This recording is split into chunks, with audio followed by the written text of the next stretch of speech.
the former late night host, David Letterman, who was speaking at a conference earlier today. Let's watch and then we'll talk about it. For decades, David Letterman reigned as one of late-night television's most fearless hosts. His wit was razor-sharp, his sarcasm legendary, and his interviews often revealed more than guests intended.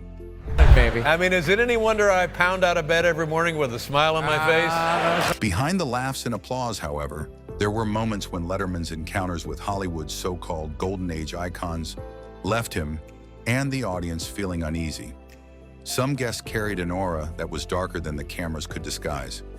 Years later, in candid conversations and off-the-record remarks, Letterman began to peel back the glossy veneer. No, I did enjoy it because it was, like getting your work in on the heavy bag. It was just... And admit which of these glamorous stars carried reputations that bordered on sinister. The golden age of Hollywood, spanning the 1930s to the 1960s, was a glittering era filled with icons, legends, and unforgettable performances. Yet behind the polished interviews and charming smiles lurked egos, feuds, and behaviors. And so many things. Oh, not only a big week for the three of us, but for all of the world. That today would make headlines for all the wrong reasons. According to Letterman, 9 particular guests stood out as being far less than the legends they pretended to be: arrogant, manipulative, or in some cases, downright cruel. Back and such. He's the reason I never got a decent job. Apparently so. You wouldn't recommend you. God bless guys like... Let's uncover 6 of these unforgettable names and dive into the stories that reveal why David Letterman eventually described them as actually evil. Joan Crawford. Joan Crawford's reputation as one of Hollywood's most commanding screen legends preceded her when she appeared on Letterman's show. Known for films like Mildred Pierce and Whatever Happened to Baby Jane. Get your things out of here before I throw them into the street and you with them. Get out before I kill you. What's that for? Crawford embodied glamour and grit, but behind the controlled smile, her presence on the show mirrored the darker accounts of her personal life. Letterman later admitted that Crawford was one of the most intimidating guests he ever encountered. Off camera, she demanded near-royal treatment, a private dressing room stocked with specific brands of liquor, strict lighting adjustments so that no wrinkle appeared on her face, and a ban on questions about her rival, Bette Davis. Midler. Yes, you said Bet. I said Bet, and I don't know why. Thank God you didn't say Midler. But it wasn't just diva behavior that unnerved Letterman. It was her chilling calmness when speaking of her past. Crawford reportedly dismissed accusations of abusive parenting with a cold laugh, brushing off the controversial memoir, Mommy Dearest.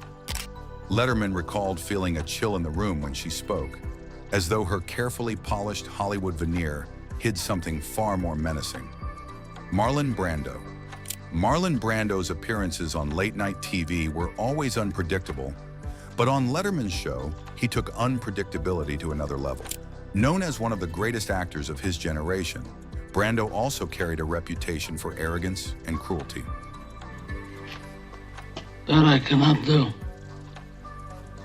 I'll give you anything you ask. When Brando arrived, he refused to engage in the usual pre-show banter. Instead, he walked on set barefoot, shirt untucked, chewing gum with defiance. Letterman attempted humor to break the ice, but Brando's glare silenced both the host and the audience. During the interview, he mocked Letterman's questions, dismissed fans as obsessed sheep, and even ridiculed fellow actors with biting sarcasm. Sally, tell us a joke.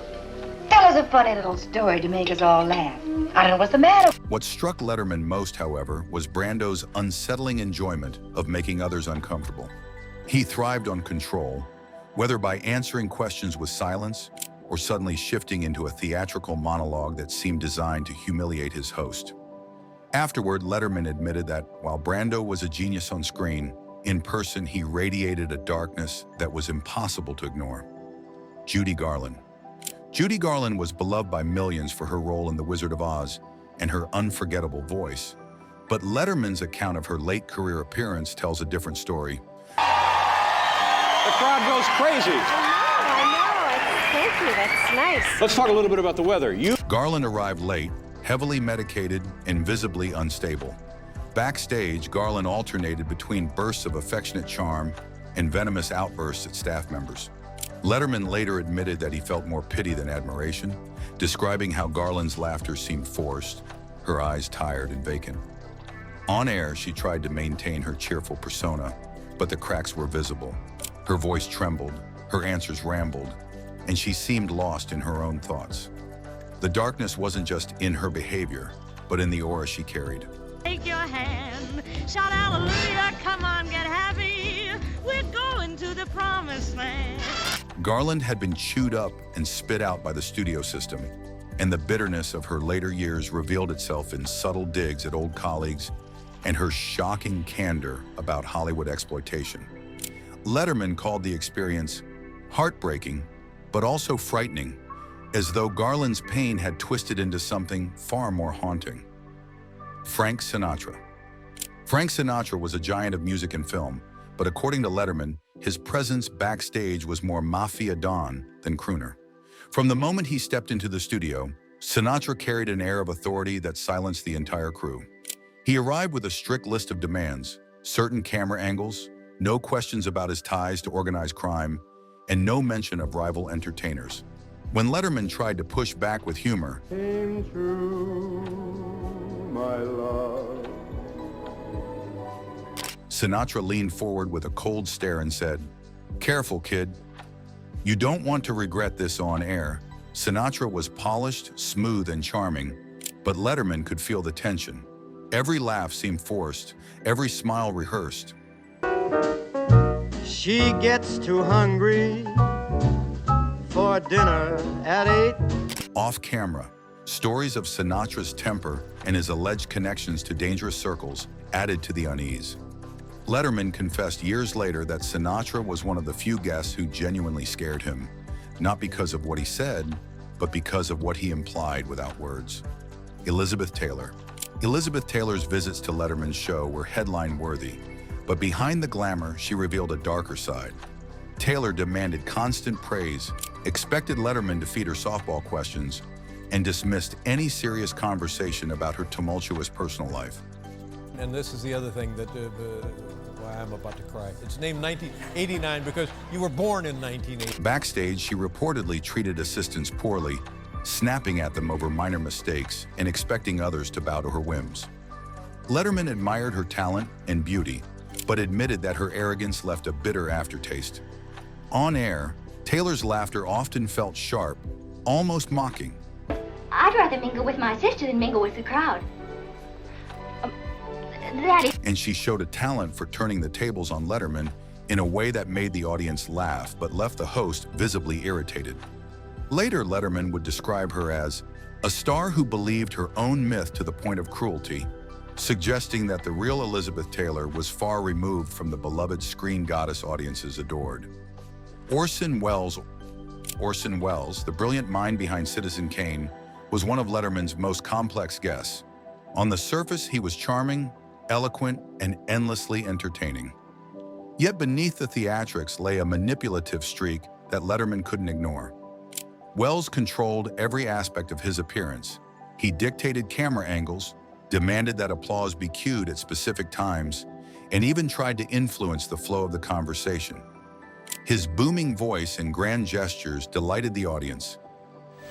The more virgin our eyes are, the more we have to say. But Letterman later confessed that he felt more like a pawn in Wells' performance than a host in control of his own show.